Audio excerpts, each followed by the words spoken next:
Eileen Johnson is the director of Little Missionary Day Nursery and Sara Day School in New York City. She's the author of several books, including The Bill of Children's Emotional Rights, Emotional Education, 3 and 4-year-olds Talking About Death, and her newest book, which is 10 Steps to an Emotionally Healthy Child. In her books and at the school, Eileen is inspired by the work of Donald Winnicott, Bruno Bettelheim, Daniel Goleman, and John Bowlby. I've had the pleasure of meeting Eileen and reading her books, observing at the school, so I'm thrilled she's here to share some of her ideas with you. An important piece of working with children's emotions, Eileen writes, is the teacher's emotional experience of and with that child. So Eileen, I wanted to ask you, are there ways that you work with teachers' emotions or that you encourage teachers to work through their own emotions?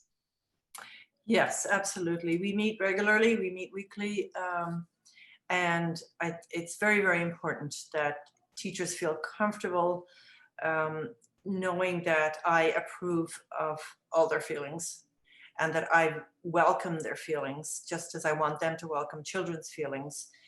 And in fact, I'll encourage them by maybe starting out saying, all right, tell me about some child that is giving you a big problem this week, or tell me about somebody that you feel angry about, or tell me about an incident that's troubling.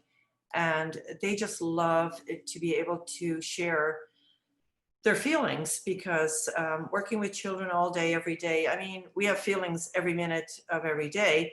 So you're with 12 to 15 children, you have to have negative feelings, you know, along with all the love and devotion.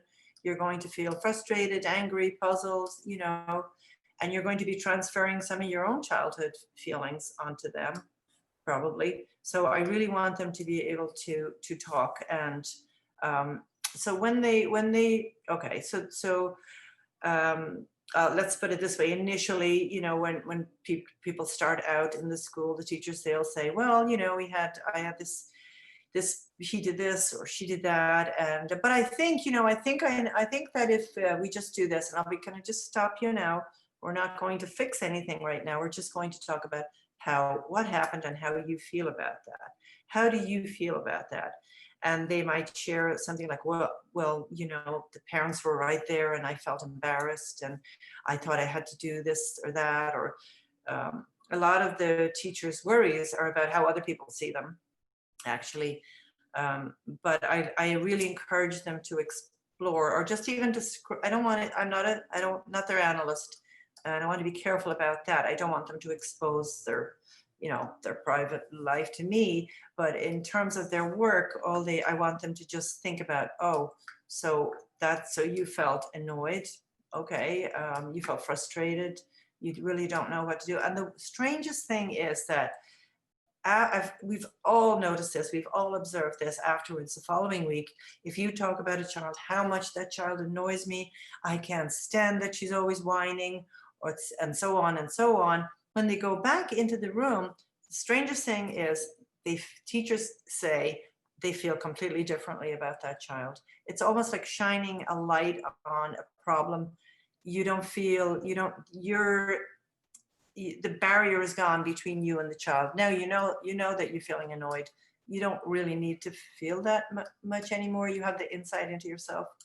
So I really like to encourage that. So those will be discussions about children. And sometimes I'll give them little exercises. We might do a fun little, you know, exercise about feelings. I had one time when I thought, well, I'm going to talk to them about anger. So before I did the workshop, and I do this with parents too, I thought, well, what is my goal? Why am I doing this? And so my goal was to have them understand what makes children angry or why children feel angry. So instead of saying, this is why children feel angry, I thought I'm going to have them talk about times they felt angry. So, you know, I came in, I'm like, okay, did anybody feel angry recently? And no. Oh, heads shaking. I don't think so. Nobody can think of anything, not a thought in the world. They don't experience anger. They've never, anger, what's that, you know? So then I'm like, okay, I'm going to give you a minute. Just take out a piece of paper and just think of something. Anything, could be anything that happened today, last week, a year ago, just something that made you angry. So I'm just writing down. So now we'll go around the room and people start talking. And of course it gets more and more, there's a lot of laughter because laughter is recognition. You know, they'll say, oh, and then I got really mad. And the more people hear each other laughing and talking, the more they feel comfortable in, you know, talking about anger. So the next step then would be for me, after they've done all that, would be to say, okay, what are the common threads here? What was it that really made you angry? And dig in a little deeper and a little deeper. Well, he yelled at me. Okay, so how did that make you feel? And so generally, my experience is that people will say things like, I felt small, I felt invisible, I felt not listened to, I felt helpless. And I said, oh, so then now I transition. Imagine you're a tiny little baby. You can't move, you can't speak, you can't make your needs heard, you can't communicate, you feel small, you feel helpless, you feel invisible, mommy's not there. Now, can you see the roots of anger and rage where that would come from? Can you imagine what it is to be, and everyone's nodding, yeah. They then, by getting in touch with their own feeling of helplessness and anger and rage, nobody likes that word rage, but babies have it, we all have it, you know. Now they can feel for what a child might be feeling. I'm screaming and yelling. So instead of saying, oh, now be quiet, everything's going to be okay, just explain this to this one and you'll be fine.